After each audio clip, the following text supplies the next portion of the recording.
People began showing up here on Tuesday when they heard that there would be food, water, and buses to take them away. But there is no lifeline, and many honestly believe this is where they will die. This is my mother. She needs heart medication, and she needs to get you in hospital immediately. My mother suffers from congestive heart failure. Her eyes is so gross in there. I need to get her out of here. This woman's over 100 years old, sitting in the heat and the chaos. There are people here who barely seem alive, even children. Look how hot he is. He's not waking up very easy. Some have already died, waiting to be saved. Looted alcohol, heat, and frustration send tempers flaring, and with no police here, they have to settle disputes themselves. Finally, when an officer does appear, he only honks his horn to clear a path. Can you do anything to help these people? We have people coming to help us, sir. Who's coming? I can't leave my patient. As far as Cindy Davis knows, she's the only nurse here, trying to treat a girl in diabetic shock while comforting her frantic family. She manages to find a way to test her blood, only to find she needs something else. Do we have regular insulin? But amazingly, insulin appears, and a life is saved for now. Come on, baby. They say it won't be long before this place explodes. And now with the rain, there will be no shelter. Over here, the crowd has begun breaking into the hotel here. There's a tremendous fear that with the rain, there's going to be more flooding, and with the flooding, that they will be killed. What they're trying to do is to get to higher ground. The Hussein family dig through what's left of their 4-bedroom Beirut apartment. Israeli airstrikes destroyed what Ali Hussein says was a palace. The kids told me, "Daddy, don't be sad, don't be angry. We can replace it," he says. In the southern suburbs of Beirut alone, it is estimated that there are 300 buildings that have been destroyed. Most of them look just like this, block after block, street after street. No part of Lebanon was spared. Today they began filling the bomb craters at the Beirut airport. But hundreds of miles of roadways are unusable. 80 to 90% of the bridges south of Beirut impassable.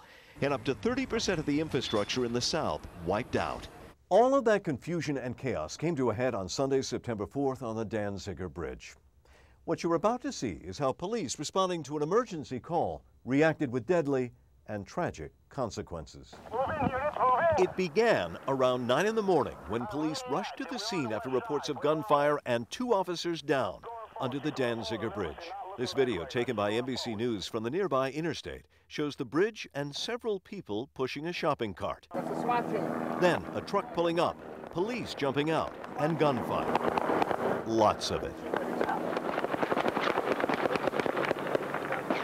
After we were shot and lying there. Susan Bartholomew, Yes. 4 family members and a friend were on the bridge that day. She doesn't want to show her face for fear of police retaliation. And I think it was mistaken identity.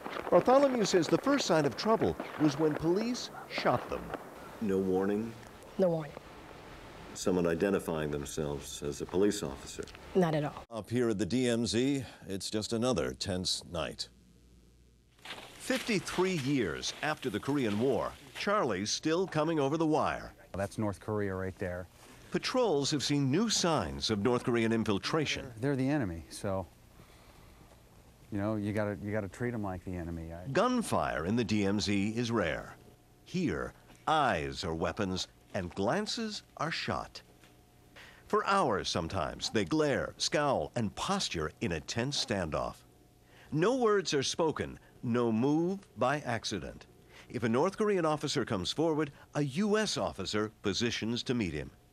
If an American snaps a photo, the retaliation is immediate.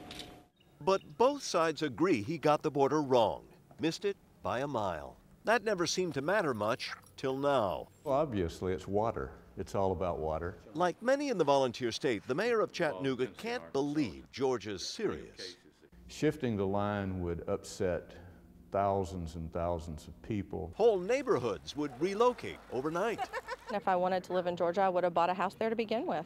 Georgia would gain roughly 110 square miles of Tennessee, including certain portions of the city of Chattanooga.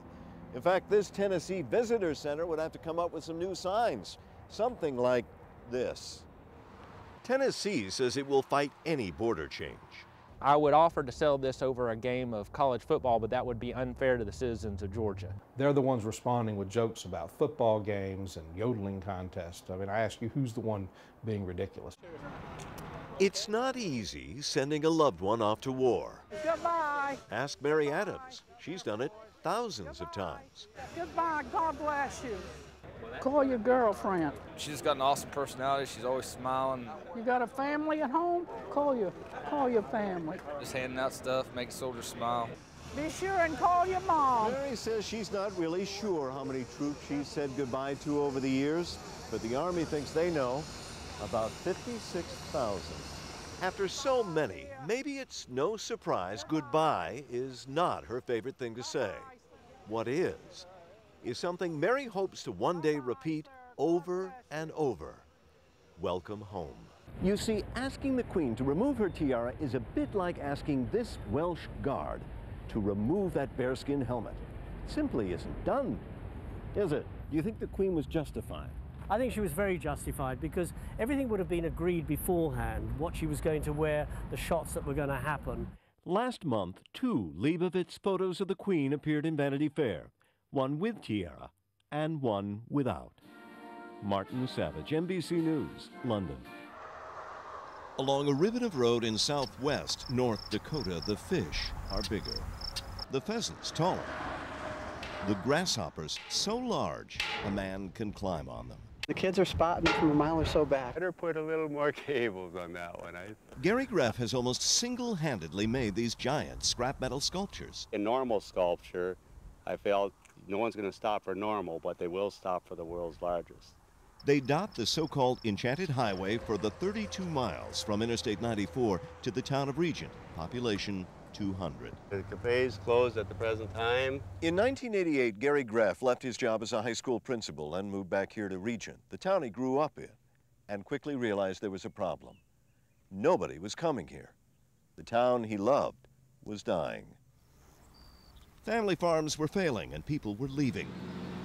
So Greff, with no training in art or welding, went to work, believing that if he built them, tourists would come, and they do. Savannah, Georgia. Charming, stately. Whoa. And oh, so haunted. This room is pretty sensitive. Yes, it is. So many things that go in the night. Let's move over here and I'll tell you one more story about this house.